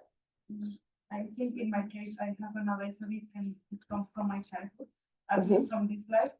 And I think I always find this person again, and again. Mhm. So it's like, I don't know if I'm searching for this or just, yeah. At a point, I end up feeling the same and feeling fear and then having all these emotions that come. And yeah, but it's very interesting. Yeah, and we can say it comes from our childhood, but bigger than that, it comes from our mind. So the childhood was simply a manifestation of our mind again, that you took rebirth. Yeah, I would look at, I ended up in, I just happened this life to take rebirth, being raised by several very critical people. That was just my karma. So I don't blame them. It helps me less blame them because they did the best they could. They were wonderful people. I have no regrets. I love these people, but there was some kind of karma I set up to, you know, just take rebirth in that situation. I just looked at that. I went, well, that's interesting. Okay, so let me be very careful about being overly critical, you know, which I can be, you know, being raised like it comes. So then I kind of see, okay, what am I setting myself up for again? But it really comes from the mind, comes from the mind. So it's very hard, radical experience to get that get that into our minds. It's really coming from my mind, all these experiences, my childhood, who I took rebirth to, you know, how I got educated, who I end up working for, coming from my mind, what vocation I choose, what my interests are. So if you are, and some of you are siblings, correct? Sister, brother, you have? Okay. How many sisters and brothers do you have? One brother, Are you same or different? both. A little bit both? But we are the same in some point And different in other Yeah. things, right? But we are different. And are you very much same as your parents or different? Those are the one now. Not the new one. Okay. And you've got siblings, Yes. same or different? Yes. Different? Siblings, same or different? Different? Who's very much the same as their siblings, would you say? Not many people. Isn't that interesting? Same parents? Your siblings are from the same parents or no? Yeah. Same parents? Yeah. Same parents? Yeah, same parents. Same like me. My siblings, my sister had 2 kids. Just 2 boys. They're in their 30s now, but they're a year and a half apart. Same parents, right? We say in the States, night and day. They could not be more different. But from a young age, I was a new Buddhist. I was just getting into Buddhism. So you really have to look at the karma. And for me, this was really proof for me so much. But you keep checking because it's hard to prove karma. You know, as they say, it's a law, it just exists. So what I noticed was young age. One of them from the age of 1 year old, he couldn't read, age of 1 year old, but we couldn't find him in the apartment. Where is he? You know, he's off in the corner by the bookshelf. Always had a big book across his lap. He couldn't read, but he'd be just, sometimes there are pictures, but he's always pulling books off the, so he became a big reader. Both parents read, okay? The older brother barely ever picks up a book because he's got his own mind in there. He's got his own stuff. He's great with tech stuff. He right away as a young kid wanted to push the buttons and wanted to do this and took this apart. And where did that come from? His parents weren't like that at all. You know, so you really look at them, and if you've ever seen a box of puppies or little animals, little dogs or cats? It's a great look at them, and you can go to a pet store and you look at, but the same coming from the same parents. There's like 6 of them in a box. Okay, there's one whimpering, afraid, sleeping in the corner. Right? Here's the tough one coming out, eating, hugging all the food. There's another one that's really happy, playful, but you know, there are 6 little minds in there. When you look at it and you go, oh my God, it's like there's 6 different, completely different beings. Different than the parents. You really go, where does it come from? Was he interested in books? That at a young age, one of my nephews is a warrior. Since he was 1. What does a 1-year-old have to worry about in that kind of lifestyle? Not Gaza, that kind of lifestyle. What does he have? You know, I remember my sister at one point saying, you don't worry about that. You're 1. Like, give yourself a break. When you're 16, okay, but you're 1. You know, like you don't need to. He was so darling. I remember he was just learning to read. He was like 3. He learned a little bit and could see, and this is an old story, I've told this on every different, she got a magazine, a girl's magazine, because her friend was a writer and got an article in this teen magazine. So she bought the magazine, it was sitting in the living room, so he picked it up and he could get the big letters, he could understand. And she's making dinner, she tells me, I was living across the country, but she said he ran in with the magazine. Mommy, I need this.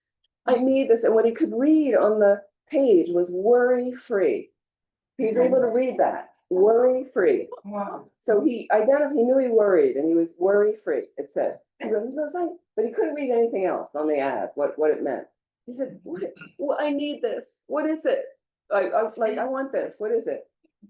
So she told me, she looked on the page and, you know, Teen Girls magazine, and he said, you know, it was so heartbreaking because it was an ad for tampons. I had to tell him that so sadly, she had to tell him that, and she looked at it, she said, oh, I'm sorry, this is for girls. This is for girls. And then he said, well, is there something for boys? I said, for boys, a worry-free thing for boys. And so again, he came in with parents not like that so much. Where does it come from? Where's it? So you can see there's a mind in there, consciousness that has these seeds in the subtle consciousness. That is what Buddhism says reincarnates. So the seeds are in there. So you want to be careful. What are we planting? What seeds are we planting in our mind? You know, there's subtle seeds that go in, there's grosser seeds that go in, and we want to just try to keep our minds oriented to making it more and more and more positive and virtuous, and more happiness for yourself, more peace of mind for yourself. So I don't know if that's helpful, but Of course. you try your best. Yeah. Slowly try to, you know. Another question. Somebody had another. Yes. He's asking about renunciation, because that's such a big topic in Buddhism. What is your definition? Yes, so renunciation, and we rest on, like the Buddha, they'll say, sits on technically a lotus. You should look at that trunk over there. The Buddha sits on a lotus flower on top of which is what they say sun and moon cushions. Those three items represent something called the three principles of the path, also called the three principal aspects of the path. It's the same thing, okay? And that's the entire Lam Rim.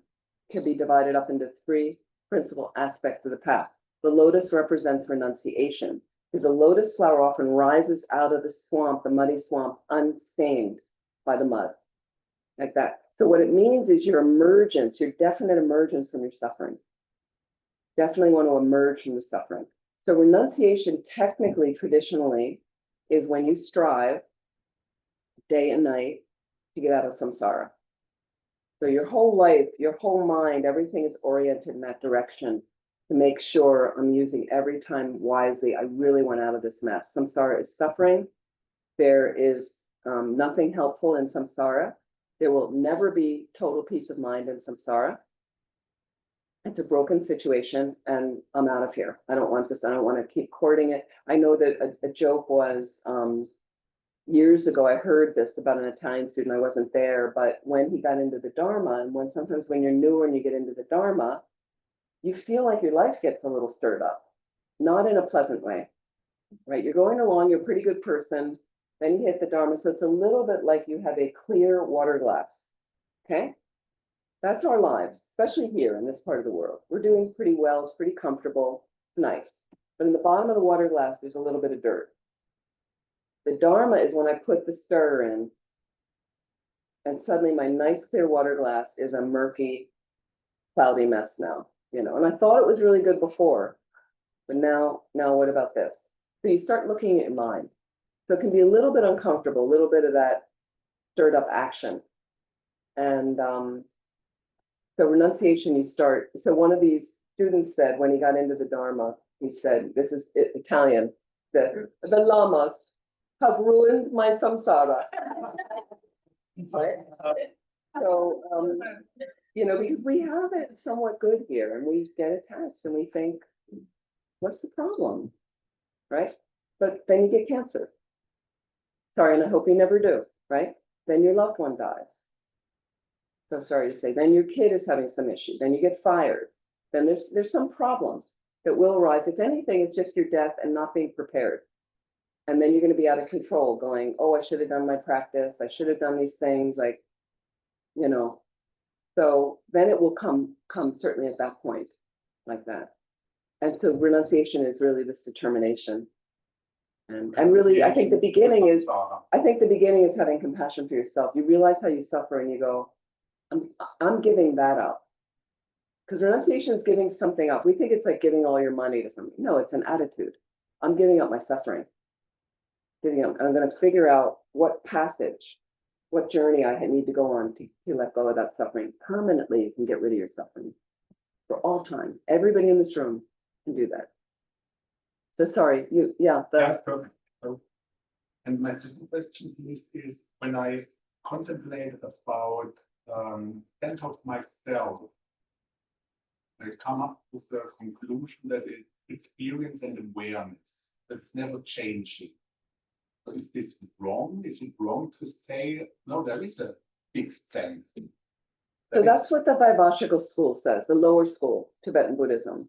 So it's really interesting if you ever do a course on tenets, where you go through the different philosophical schools, but most of us live as Vaibhashikas. So meaning Vaibhashikas say there is a fundamental building block to reality that exists inherently, okay?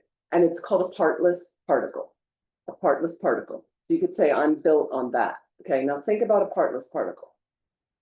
Something doesn't have parts. How does it exist? Can't. It implodes on itself. It collapses in on itself. So if you feel like there's something intrinsically, I have an experience that doesn't change. Where is that experience? Can you tell me more about it? Experience, not the content of experience. Okay. Like awareness, because the content is changing continuously, but awareness by itself is always there. So Tibetan Buddhism says no. It says that awareness is made up of moments of consciousness, moments of awareness, and each of those moments are parts of your consciousness. And each of those moments of mind, they'll say are moments of consciousness, each of those moments have a beginning, middle, and end. They're made up of parts, even though it's not physical. So is suddenly what is inherently existent this present moment? And even that present moment, they say, has a beginning, middle, and an end. Yeah. So is it the middle of that? Well, the middle of that has a beginning, middle, and end. And a beginning, middle, and end, and begin. So you're never going to find the one current stagnant moment. It's always changing. There's another moment, another awareness. And each moment is a cause of the next moment. Spinning, and so it's not stopped at all. It's not static. It's not stagnant. It's constantly shifting and changing. So if you want to say experience, but the whole experience, then Buddhism is very specific with terminology, and it'll say, well, what's the experience made up of? It has parts, right?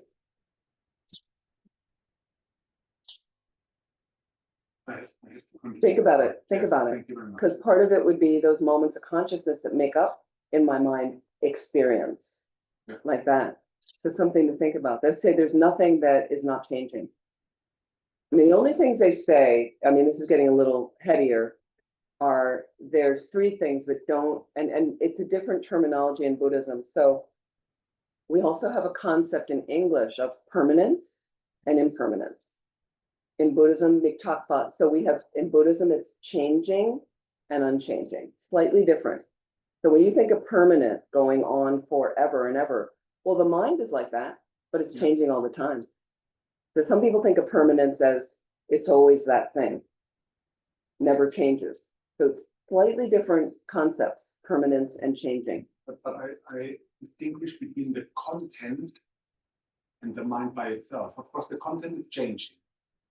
And the mind's changing every moment. But I see the mind more as the space, like the space. The space never changes. The space is here. The content changes continuously. Yeah. But the space doesn't spatial change. clarity, the spacious clarity, they also say has parts, made up of parts. Really? Yeah. Oh my goodness. Yeah. A left side and a right side. And even though it's not physical, but a spacious clarity like that has, in a sense, technically made up of parts as well. And the mind, you could even say another aspect of the parts of the mind are these moments of consciousness. Consciousness. There's something to think about. Yeah. So it's good to do a course on the mind, like mind and its potential. The first Discovering Buddhism course is really helpful to understand the workings of the mind and to look at mind and its functions. Yeah. With that book. Thank you very much. Great. Just and also related to the ego, it's the same thing, like, mind out of past. The point is, once you start doing things out of past, like the body and so on, is that there's infinite parts. You can never stop by putting more and more parts that don't usually change. That makes it non-existent, right? Anything in the end. Again, It's not the parts, it's, you're mixing a couple things. I mean, emptiness is a lack of inherent nature. That's all emptiness is an absence of, what's in an absence of? A concrete, these are all synonyms, concrete, intrinsic, existing for all time, unchanging, permanent. Nothing exists like that. Nothing exists like that. That's all emptiness is. It's empty of that. But we impute that on everything, table. And Rinpoche would say, Rinpoche did this for years. He got to emptiness in different ways. And one time for years, it was the table. It was the table. Table has to function as a table. It means it holds things. And normally tables have support, some sort of legs. So this functions as the table. If I said table, people look down at this right away. So we have a conventional arrangement. This is a table. We understand that conventionally. Okay. But ultimately, there's no table there at all. There's no table. And I'll go back to the pen. Okay. So we went through when I didn't analyze fully, but there's parts of the pen. But I gave you the valid basis of designation, a plastic cylindrical tube filled with ink that writes. Okay. And then as a human being in this part of the world and using English language, my mind takes in the data, the information, and then merely labels on that pen, and then the pen comes into existence. The pen comes into existence as a dependent arising. That means it arises in dependence on my mind putting a label on it. The pen also depends on its parts to exist. It also depends on causes and conditions to be a pen, which meant in ancient days, people were recording their history on cave walls with minerals. Okay, that's a condition for this pen to be here. That's a cause. Then fast forward, more sophistication, ink was developed. Ink pen, you dip it into the ink and you write. Paper was developed. Then modern times, somebody invented plastic. Somebody made a factory. I'm going to mass produce these kind of pens to make money. These are all causes and conditions how the pen got here. It didn't just get here. These are all the things that factor into the pen. But to go back then, inherently existent pen, which is sometimes the way we interpret this, concretely existing pen there, that means it has to be pen for all beings, for every consciousness, like that. But if I throw it on the floor and a dog comes in the room, it's a chew toy. Different consciousness, different imputation. Right? So all I'm talking about with emptiness is a lack of this concrete reality. We impute on everything, we project on everything, and then you never have emptiness without dependent arising. So you don't want to get into one extreme of nihilism or nihilism. Nothing exists. That's wrong. That's an extreme. So I'm going to step in front of the bus. I'm empty.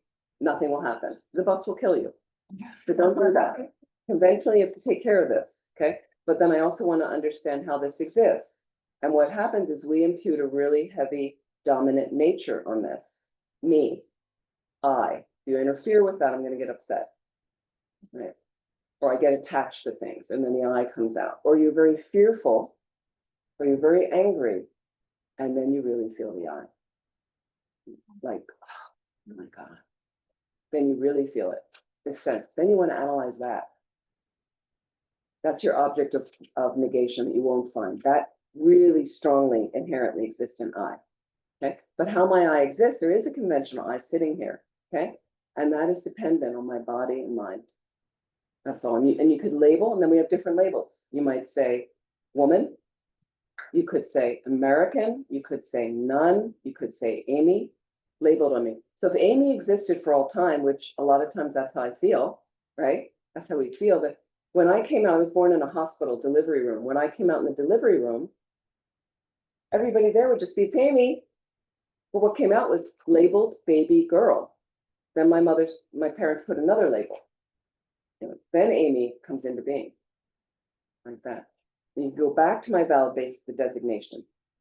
You could look at the physical features, the oblong head, color in the eyes, this, limbs.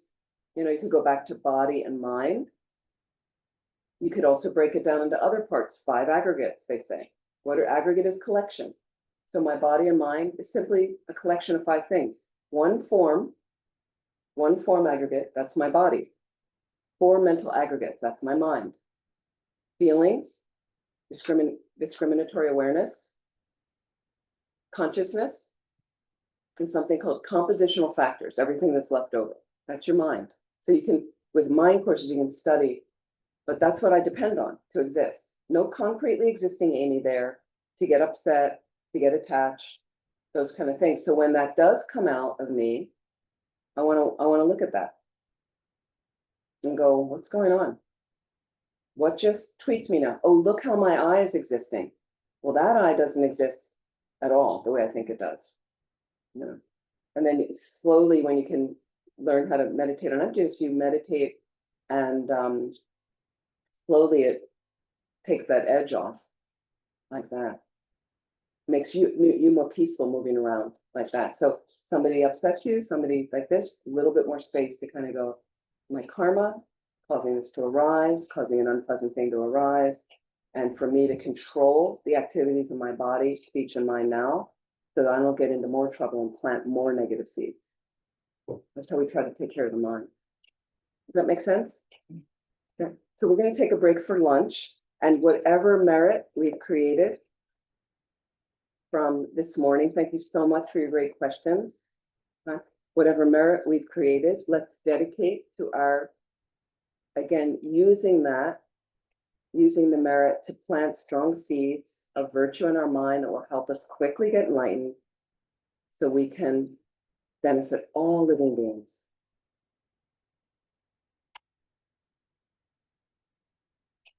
And let's just bless the food with Om Ahong, the body, speech, and mind of the holy beings. Om Ahong, Om Ahong, Om Ahong. And just going to bring up our offering prayers.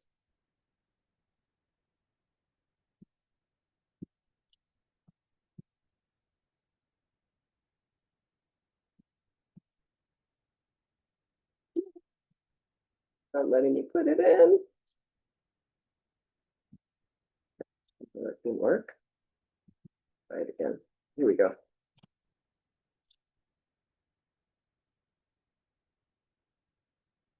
The last throws of my computer and the last port of battery here.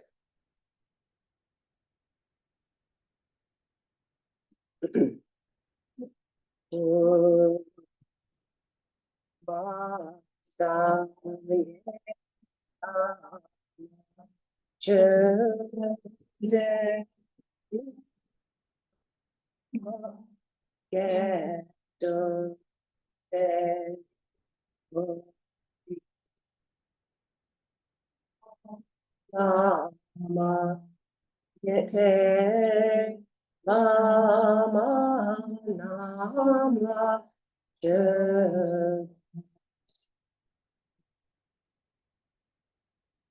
Please enjoy your lunch and let's meet back at 2 o'clock. Yeah. Thank you very much. Thank you.